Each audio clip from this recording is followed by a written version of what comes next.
Hello children, welcome to असा education. आज हम करेंगे 8वीं क्लास की हिंदी की किताब भारत की खोज के छठे चैप्टर का अगला टॉपिक सन 1857 की महान क्रांति और जातीयतावाद। तो जो ये टॉपिक है इसमें बताया गया है कि जो 1857 की जो क्रांति हुई वो कैसे हुई और इसमें क्या हुआ, और जो ये क्रांति थी वो एक तरह से क्या थी, स्वाधीनता के लिए जो युद्ध था वो था। तो अपने देश को आज़ाद कराने के लिए 1857 का जो युद्ध हुआ वो स्वतंत्रता संग्राम के नाम से प्रसिद्ध हुआ। तो आइए देखते हैं कि यहाँ पर क्या बताया गया है। तो ब्रिटिश शासन के लगभग एक शताब्दी के उपरांत जो बंगाल था उसने क्या किया, जो ब्रिटिश शासन था, ब्रिटिश लोग थे, उनसे समझौता कर लिया। तो ब्रिटिश शासन जब था उसके बाद लगभग एक शताब्दी के उपरांत मतलब 100 साल के बाद जो बंगाल था उसने ब्रिटिश शासन के साथ समझौता कर लिया, क्योंकि वहाँ पर क्या हुआ, सूखा पड़ गया। तो सूखा पड़ने से क्या हुआ, जो किसान लोग थे उनकी जो आर्थिक स्थिति थी वो बहुत ज़्यादा ख़राब हो गई। तो किसानों के पास इस समस्या का हल निकालने के लिए और कोई रास्ता था नहीं, बस एक ही रास्ता था कि वो जो ब्रिटिश लोग हैं, अंग्रेज़ लोग हैं, उनके साथ समझौता कर लें ताकि वो उन पर कुछ रहम कर सकें। तो जो नया बुद्धिजीवी वर्ग था, जो कि टीचर्स वगैरह थे, अध्यापक थे और इंजीनियर वगैरह, ये सब लोग थे, जो बुद्धिजीवी वर्ग था, जो पश्चिम की ओर इस आशा से देख रहा था, जो ये अंग्रेज़ लोग थे, पश्चिमी लोग थे, इनकी ओर इस आशा से देख रहा था कि ये लोग क्या करेंगे, कोई उदारता दिखाएंगे। तो इसके वजह से क्या होगा, इनकी जो उन्नति है, प्रगति है, वो होगी। तो जो ये स्थिति थी, जो दक्षिण था और पश्चिमी भारत था, जो कि मद्रास और मुंबई, ये भी देख रहे थे अंग्रेज़ों की तरफ कि ये लोग कुछ ऐसा काम करेंगे, कुछ ऐसा करेंगे, उदार बनेंगे, ताकि हम लोगों का क्या होगा, उद्धार होगा, हमारी प्रगति होगी। लेकिन जो उत्तरी सूबा था वहाँ पर कोई ऐसा झुकाव नहीं देखा गया। तो उत्तर के जो लोग थे, उत्तर भारत के जो लोग थे, वो नहीं चाहते थे इनसे इस तरह की रहम की भीख मांगना। तो जो सामंत सरदार थे और उनके जो अन्यायी थे, उनमें जो विद्रोह की भावना थी वो काफ़ी अधिक देखी जा सकती थी। और जो सामान्य जनता थी वो तो असंतुष्ट थी, और जो सामान्य जनता थी वो अंग्रेज़ों के काफ़ी ज़्यादा खिलाफ थी। तो उनमें भी जो विरोधी भावनाएं थी वो पनप रही थी। तो सामंत लोग कौन होते थे? सामंत लोग वो लोग होते थे जो राजा नियुक्त करते थे कुछ ऐसे लोगों को जो उनके लिए ही काम करते थे। तो जो ये सामंत लोग थे वो राजा के लिए जो सेना वगैरह है उनको तैयार करते थे, और ये काफ़ी वफादार होते थे राजा के प्रति।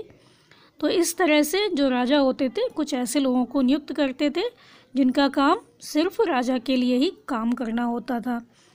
तो जो ये विद्रोह की भावना बहुत ज़्यादा पनप रही थी, उसके परिणाम स्वरूप क्या हुआ, मई सन 1857 में मेरठ की जो भारतीय सेना थी उसने बगावत कर दी। तो मई सन 1857 में क्या हुआ, स्वाधीनता संग्राम हुआ, देश को आज़ाद कराने के लिए युद्ध हुआ। तो जो ये विद्रोह की योजना बनाई गई थी काफ़ी खुफिया तरीके से, काफ़ी गुप्त तरीके से बनाई गई थी, लेकिन जो विस्फोट हुआ वो टाइम से पहले हो गया। तो जो नेता थे उनकी योजना जो थी वो बेकार हो गई।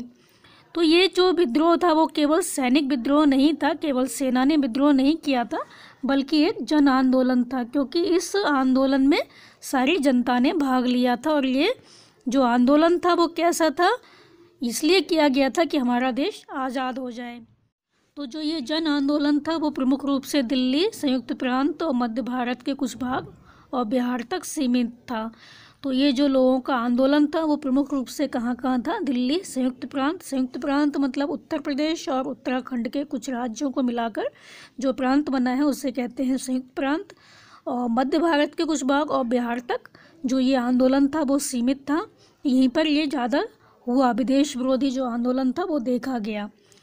तो जो ये विरोध था वो सामंतीय विस्फोट था, जिसका नेतृत्व सामंत सरदार उनके अनुयायी कर रहे थे। तो इस तरह से जो विदेश विरोधी भावनाएं थी उनको फैलने में मदद मिली। और उस टाइम में जो दिल्ली थी वहाँ पर जो मुग़ल राजवंश था, मुग़ल शासक था, वो था बहादुर शाह जफ़र, जो कि काफ़ी दुर्बल हो गया था, वृद्ध था, अशक्त था, इसमें इतनी ताकत नहीं थी। लेकिन फिर भी जो हिंदू और मुसलमान थे दोनों ने विद्रोह में पूरी तरह से हिस्सा लिया। तो इस विद्रोह ने क्या किया, ब्रिटिश शासन पर बहुत अधिक दबाव डाला, लेकिन अंत में भारतीय सहायता से ही इस विद्रोह का दमन हो गया, इस विद्रोह को दबा दिया गया। लेकिन जो आम जनता थी उसकी सामंत सरदारों के प्रति काफ़ी ज़्यादा सहानुभूति थी। तो इस विद्रोह से क्या हुआ, कुछ श्रेष्ठ छापामार नेता थे वो उभर कर सामने आए। उनमें एक थे तात्या टोपे। तो इन्होंने कई महीनों तक अंग्रेज़ों को परेशान किया। तो जो तात्या टोपे थे वो एक छापामार नेता थे। तो छापामार नेता वो नेता होते हैं जो कि जो अंग्रेज़ लोग होते थे उनके यहाँ अचानक पहुँच जाते थे घरों में, और जो कुछ मिलता था उसको लूटपाट करके ले आते थे।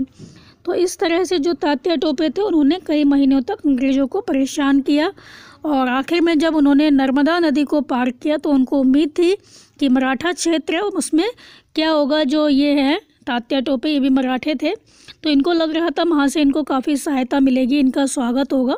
लेकिन ऐसा कुछ हुआ नहीं, उनके साथ धोखा हो गया। और दूसरा नाम है जो आज भी लोग श्रद्धा के साथ लेते हैं बहुत अधिक, वो है महारानी लक्ष्मीबाई। तो जो रानी लक्ष्मीबाई थी उन्होंने 20 वर्ष की कम उम्र में ही अंग्रेज़ों के साथ लोहा लिया था, बहुत अच्छे से युद्ध किया था अंग्रेज़ों से, लेकिन वो क्या हुआ था, लड़ते लड़ते वीर गति को प्राप्त हो गई थी, उनकी मृत्यु हो गई थी। तो जिस अंग्रेज़ जनरल ने उनका मुकाबला किया था उन्हीं ने उनकी बहादुरी के बारे में लिखा है कि वह विद्रोही नेताओं में सर्वोत्तम और सबसे बहादुर थी। तो जो रानी लक्ष्मीबाई थी वो एक विद्रोही नेता के रूप में सामने आई, लेकिन जो और भी विद्रोही नेता थे उनमें सबसे अधिक सर्वोत्तम, सबसे अच्छी और सबसे बहादुर इनको कहा गया। जो कि अंग्रेज़ जनरल थे जिन्होंने इनके साथ मुकाबला किया था उन्होंने ही ऐसा कहा। तो जो भी हमें इस बारे में इतिहास मिलता है, इस विद्रोह के बारे में, इसको जो दमन हो गया इसका, उसके बारे में जो कुछ इतिहास मिला है उसमें बहुत ज़्यादा सच्चाई नहीं है, बहुत झूठ और भ्रष्ट इतिहास लिखा गया इसके बारे में। तो इस विद्रोह के बारे में जो भारतीय हैं वो क्या सोचते हैं, वो शायद जो किताब थी उसके पृष्ठों तक नहीं पहुंच पाया। मतलब जो किताब लिखी गई इसके बारे में कि भारतीय इस विद्रोह के बारे में क्या सोचते हैं, वो ऐसा कुछ लिखा नहीं गया किताबों में। तो जो वीर सावरकर थे उन्होंने 30 साल पहले एक किताब लिखी, पुस्तक लिखी, जिसका शीर्षक था the history of the war of independence. लेकिन जो ये पुस्तक थी वो मार्केट में आई नहीं, इसको जब्त कर लिया गया क्योंकि इसमें सच्चाई दिखाई गई थी। तो जो ये विद्रोह था इसने ब्रिटिश शासन को पूरी तरह से झकझोर कर रख दिया, और सरकार ने अपने प्रशासन का पुनर्गठन किया, और जो ब्रिटिश पार्लियामेंट थी उसने ईस्ट इंडिया कंपनी से देश को अपने हाथों में ले लिया। और जो भारतीय सेना थी जिसने बगावत की थी और जिसने विद्रोह की शुरुआत की थी उसने क्या किया, अपना नए सिरे से संगठन किया, क्योंकि पहले ये ज़्यादा संगठित नहीं थे। तो इन्होंने दोबारा संगठन किया अपना अच्छे से, और इस तरह से जो ये टॉपिक है वो यहाँ पर ख़त्म हो गया। तो इस टॉपिक में यही बताया गया है कि जो ब्रिटिश शासन था उसके 100 साल बाद जो बंगाल था उन्होंने जो ब्रिटिश शासन था, ब्रिटिश शासक थे, उनके साथ समझौता कर लिया, क्योंकि वहाँ पर अकाल पड़ गया था और सूखा पड़ने से इनकी जो आर्थिक दशा थी काफ़ी ख़राब हो गई थी। और जो बुद्धिजीवी वर्ग था वो भी पश्चिम की ओर देख रहा था, उनको लग रहा था कि अंग्रेज़ लोग कुछ उदारता दिखाएंगे, उनके सहारे उनका कुछ भला होगा, प्रगति होगी। और यही स्थिति जो थी वो दक्षिण और पश्चिम भारत में, जो मद्रास और मुंबई थी, वो भी वहाँ पर भी यही सोचा जा रहा था कि अंग्रेज़ लोग कुछ उनकी सहायता करेंगे। लेकिन जो उत्तरी सूबा था उसमें ऐसा जो व्यवहार था वो नहीं दिखाई दिया, उन्होंने कोई उम्मीद नहीं रखी थी अंग्रेज़ों से। तो विशेष रूप से जो सामंत सरदार थे और उनके अन्यायी थे उनमें काफ़ी अधिक विद्रोह देखा गया, और जो आम जनता थी वो भी इन लोगों के काफ़ी खिलाफ थी अंग्रेज़ों के। तो सन 1857 में, मई सन 1857 में जो मेरठ की भारतीय सेना थी उसने बगावत की, और जो जनता थी उसने भी काफ़ी विद्रोह किया। तो इस तरह से 1857 में स्वतंत्रता संग्राम का जो पहला युद्ध हुआ था वो हुआ था। तो 1857 का जो युद्ध था वो कहलाया प्रथम स्वाधीनता संग्राम। तो इस तरह से जो ये जन आंदोलन था, खाली ये सेना का आंदोलन नहीं था बल्कि सारी जनता ने इसमें काफ़ी ज़्यादा भाग लिया था। और प्रमुख रूप से जो जन आंदोलन था ये दिल्ली, संयुक्त प्रांत, मध्य भारत के कुछ भाग, बिहार तक सीमित था। तो ये एक सामंतीय विस्फोट था। तो इसमें जो ये सामंत लोग थे इन्होंने काफ़ी बढ़ चढ़कर हिस्सा लिया था, और जो व्यापक रूप से विदेश विरोधी भावनाएं थी वो बलवती हो गई थी, काफ़ी ज़्यादा लोगों में विदेश विरोधी भावनाएं थी वो पनपी थी।